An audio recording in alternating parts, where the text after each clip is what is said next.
স্বাগতম ত্রিপুলি পাঠশালায়। আজকে আমরা এসি সার্কিটের 15 নম্বর ক্লাসটা করব।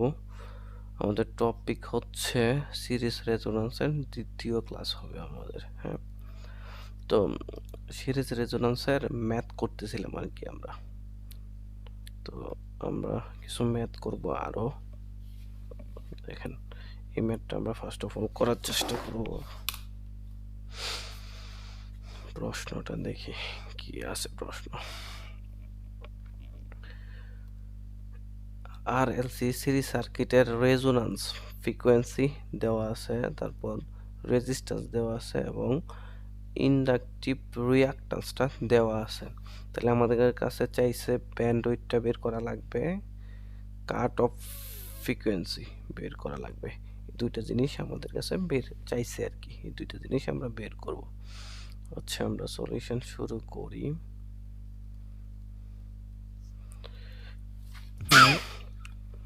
সলিউশন। আচ্ছা, প্রথমে আমরা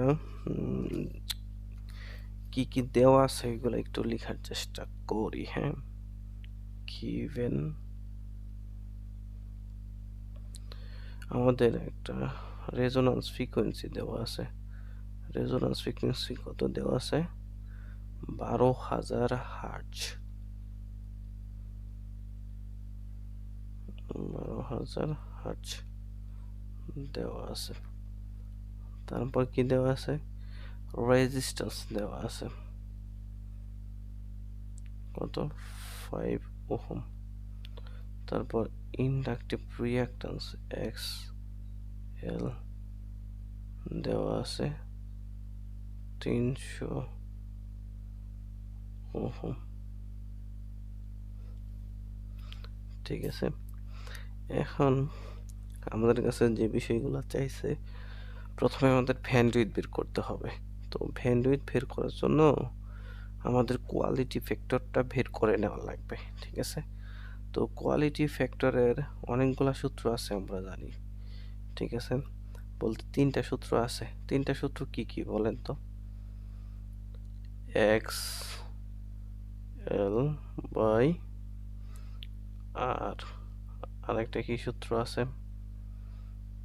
রেজোন্যান্স ফ্রিকোয়েন্সি বাই ব্যান্ডউইথ। আরেকটা কি সূত্র আছে? 1/r √L/c। এই তিনটা সূত্র আছে আমাদের কোয়ালিটি ফ্যাক্টর বের করার। ঠিক আছে, তো আমরা এখন এই সূত্রটা ইউজ করব। হ্যাঁ, এই সূত্রটা ইউজ করে আমরা কোয়ালিটি ফ্যাক্টরটা বের করে ফেলার চেষ্টা করব। তাহলে কোয়ালিটি ফ্যাক্টরের,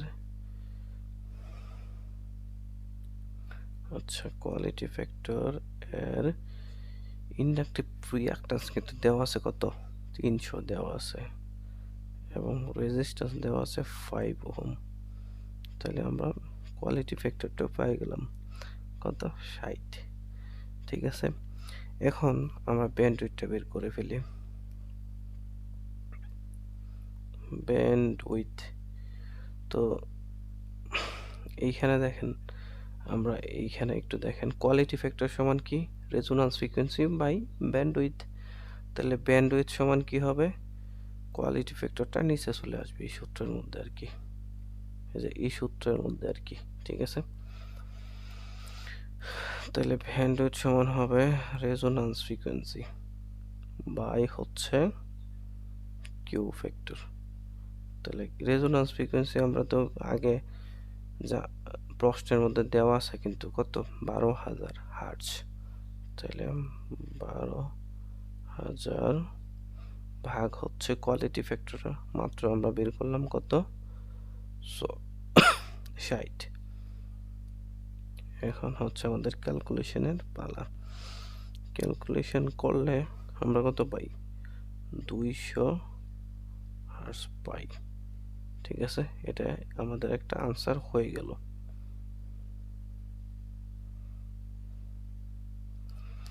ওকে, এভাবে আমরা ব্যান্ডউইথটা বের করলাম। তারপর বলছে আমাদের কি চাইছে?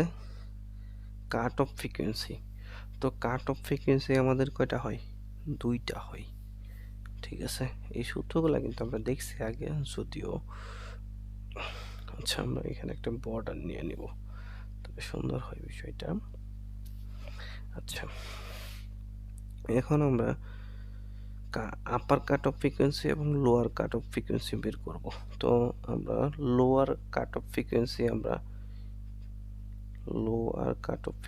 আমরা নর্মালি F1 দিয়ে প্রকাশ করি।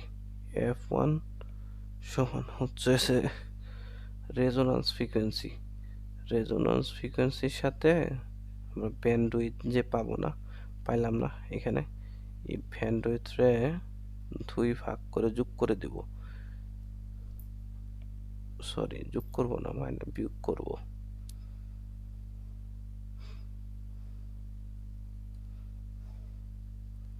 এখানে আমরা বিয়োগ করলেই আমরা পেয়ে যাব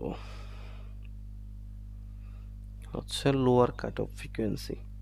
ঠিক আছে, তাহলে আমরা একটু মানগুলো বসায় দিই। রেজোন্যান্স ফ্রিকোয়েন্সি কত?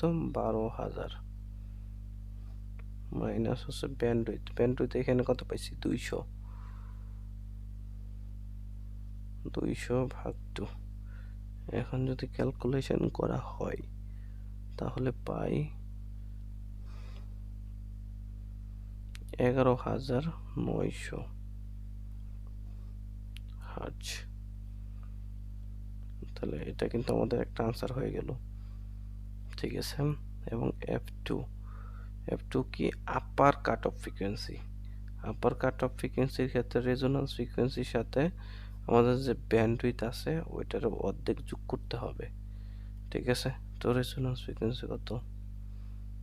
12,000 প্লাস ব্যান্ডউইথ পাইছিলাম 200/2। তাহলে আমরা কত পাইলাম? 12,100 হার্জ। ঠিক আছে, এখন দেখেন একটা কথা, এইখানে দেখেন কাট অফ ফ্রিকোয়েন্সি চাইছে শুধু। আপার কাট ফ্রিকোয়েন্সি এবং lower cut off frequency, sorry একটু অসুস্থ তো এই জন্য একটু কাশি আসতেছে। তো এখানে কাট অফ ফ্রিকোয়েন্সি যদি চাই তখন কিন্তু আপনার কি করা লাগবে? এখানে আপার কাট অফ ফ্রিকোয়েন্সি এবং লোয়ার কাট অফ ফ্রিকোয়েন্সি দুইটাই বের করতে হবে আপনাকে। ঠিক আছে, এইভাবে আমাদের আগাইতে হবে। আচ্ছা, পরবর্তী ম্যাথে যাই। আচ্ছা, দেখি প্রশ্নটা।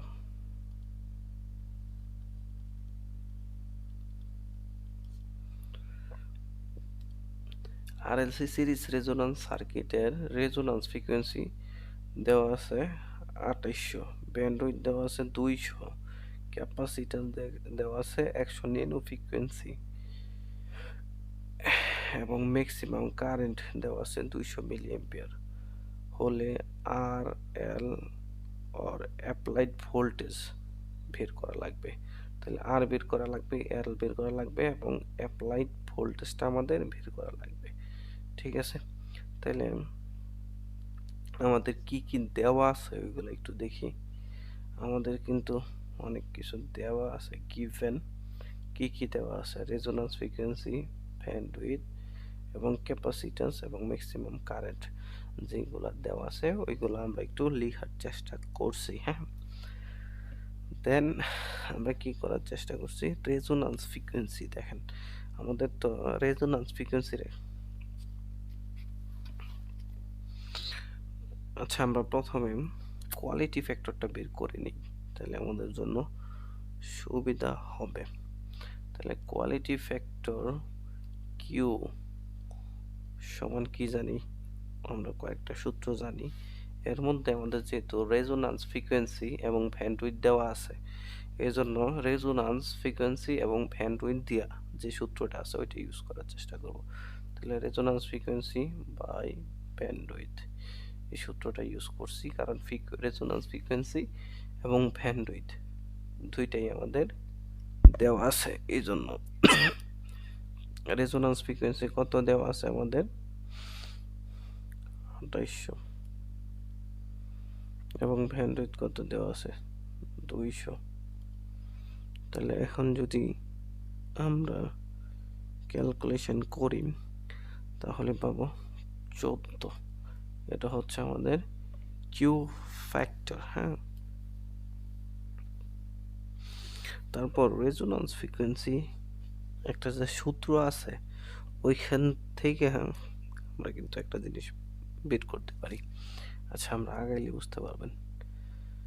রেজোন্যান্স ফ্রিকোয়েন্সির আমরা কিন্তু এই সূত্রটা জানি, ঠিক আছে।